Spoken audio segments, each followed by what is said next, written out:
say that because I remember a very specific conversation with a client many years ago who had told me that, he was working 60 hours a week and he anticipated he'd continue to work 60 hours a week until, 3 to 4 years down the road when he got the new president in place and some of the other key roles at the level where they could be running the company more. And he was describing to me how he was spending that 60 hours a week. And I remember looking at him and saying to myself, that sounds like you're operating as though you were a 30-year-old that was still learning the business and learning how to do these things. And my sense is that you probably have a lot more wisdom and experience, that all this preparation that you're doing in advance may not be necessary, or maybe not in the exact same way.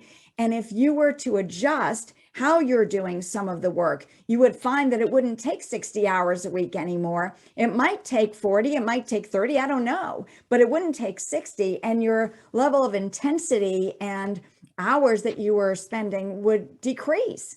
And I remember he looked at me and said, well, but I'm a grind it out kind of guy. And I said, yeah, you are today because that's the pattern that you've built. But is it possible that you don't have to be a grinded out kind of guy anymore? And so I gave him some homework assignments to really pay attention to how was he doing what he was doing, and was it really necessary? And to take some sort of safe but intentional risks about not over preparing the way that he had historically done. But do it when it's a safe place. Don't do it in the most important meetings that you're going to be having over the next couple of months, but do it in the meetings that may not be as consequential.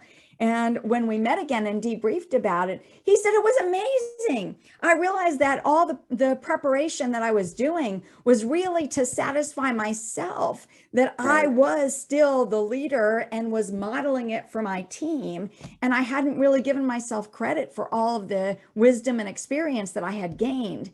And I was actually able to be more effective by spending less time in the, grinded out, grueling preparation mode, and be more present and be able to respond. And we ended up getting better outcomes. And so that was an exciting moment for both of us, because he could see a picture of how he could work differently in this next phase of, he wasn't ready to move out of the business, but it was in that 3 to 4 year window that you were talking about, Gary.